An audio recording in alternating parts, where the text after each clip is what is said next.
Di sebuah peternakan kecil, di semak belukar yang lebat, induk bebek menemukan tempat yang nyaman untuk membangun sarangnya. Dia menunggu anak ayam menetas. Suatu pagi yang cerah, kulit telur berderak dan anak itik kecil berbulu lahir. Hanya ada satu telur tersisa, yang terbesar tidak mau retak. Bebek itu mulai khawatir ada yang tidak beres dengannya. Dia duduk di atas telur itu lagi, dan memutuskan untuk menunggu lebih lama. Ibu bebek memberikan semua panas yang dia bisa. Dia berpikir bahwa cewek ini pasti yang paling cantik, karena dia sudah lama mengerami dia. Segera seekor anak ayam menetas dari telur terakhir, tetapi tidak terlihat seperti anak itik lainnya sama sekali. Itu jauh lebih besar, dan bulunya berwarna abu-abu. Ibu bebek kesal melihat anak yang begitu jelek. Tapi dia berharap suatu hari nanti dia akan menjadi seperti teman-temannya. Anak bebek lainnya menertawakannya. Mereka menganggapnya menjijikkan dan tidak mau bermain dengannya. Keesokan paginya, induk bebek pergi bersama anak-anaknya ke danau. Yang mengejutkan, bebek jelek itu berenang begitu juga yang lainnya.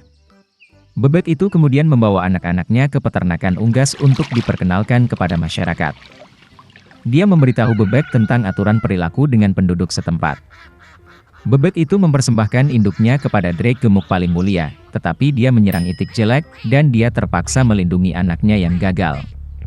Fat Drake memerintahkan untuk mengusir orang aneh itu keluar dari halaman.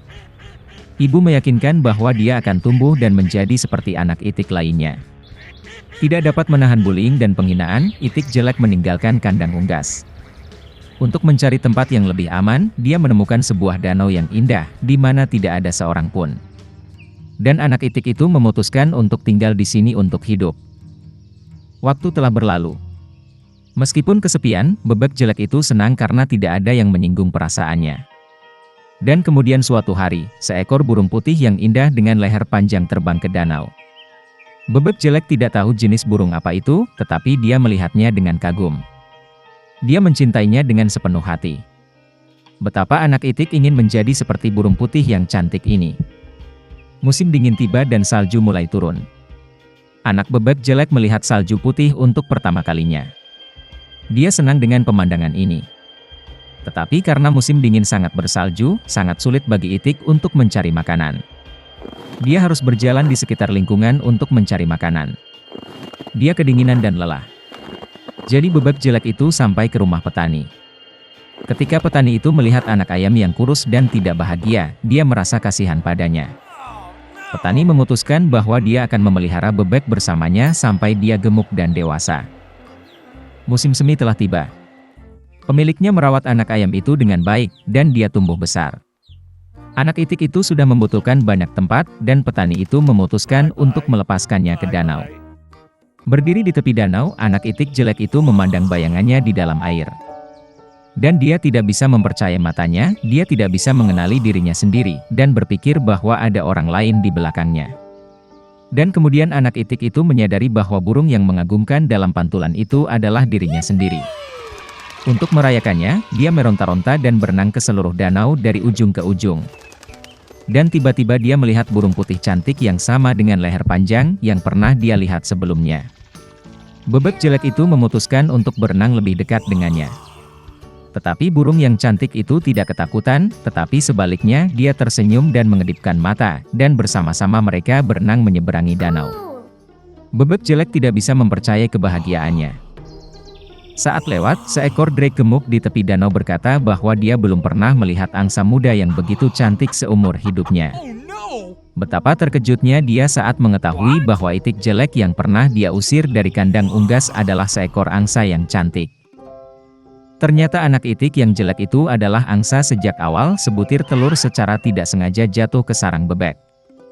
Dan ketika angsa muda yang cantik itu kembali ke rumah, semua orang di kandang unggas menjadi sangat malu karena mereka pernah menyinggung perasaannya karena penampilannya. Suatu ketika ada seorang penebang kayu dengan dua anak dan ibu tiri mereka. Nama anak laki-laki itu Hansel, dan nama anak perempuan itu Gretel. Mereka hidup sangat miskin sehingga terkadang tidak ada yang bisa dimakan. Dan kemudian pada suatu malam dia berbaring di tempat tidur, memikirkan bagaimana memberi makan anak-anak lebih jauh. Istrinya menasihatinya untuk memiliki anak di hutan, menyalakan api, memberikan sepotong roti masing-masing dan meninggalkan mereka di sana, tidak semuanya mati kelaparan. Tapi si penebang kayu tidak setuju. Dan sampai saat itu, istrinya membujuknya bahwa dia akhirnya setuju. Dan anak-anak, karena kelaparan, juga tidak bisa tidur dan mendengar semua yang dikatakan ibu tiri mereka kepada ayah mereka.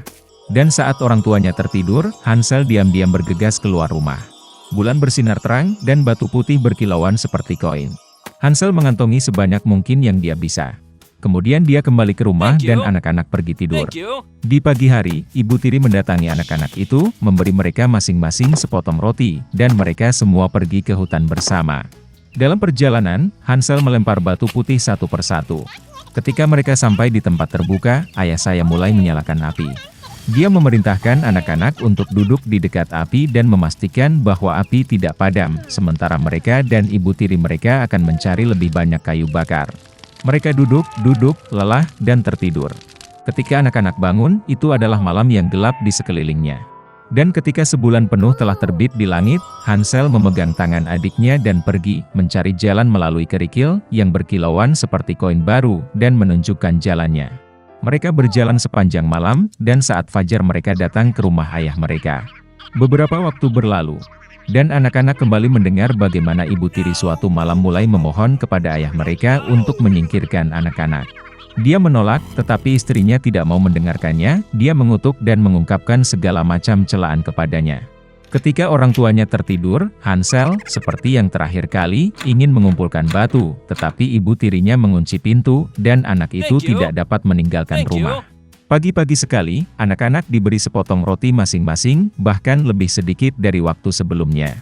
Dalam perjalanan ke hutan, Hansel mencabik-cabik bidak di sakunya dan melemparkan remah-remah itu ke tanah. Ibu tiri membawa mereka lebih jauh ke dalam hutan.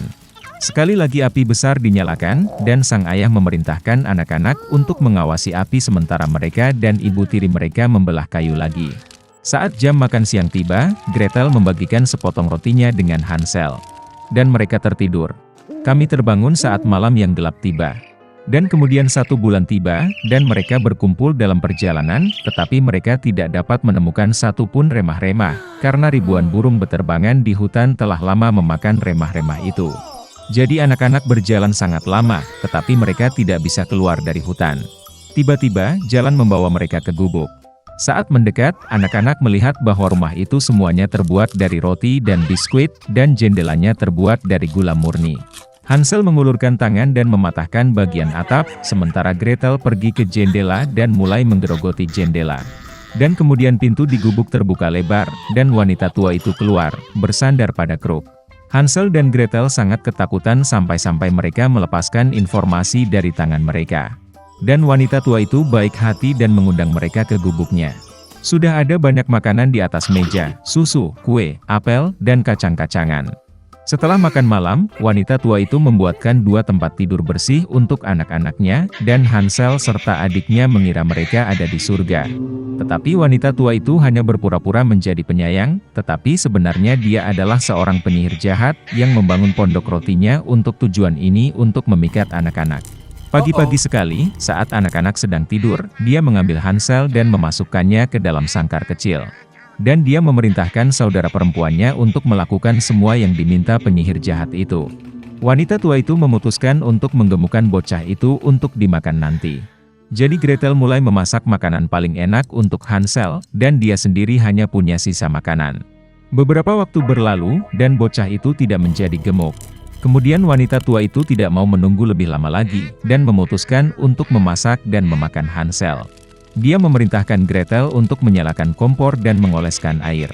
Ketika kompor sudah hangat, wanita tua itu menyuruhnya naik ke atas kompor dan melihat apakah sudah cukup panas.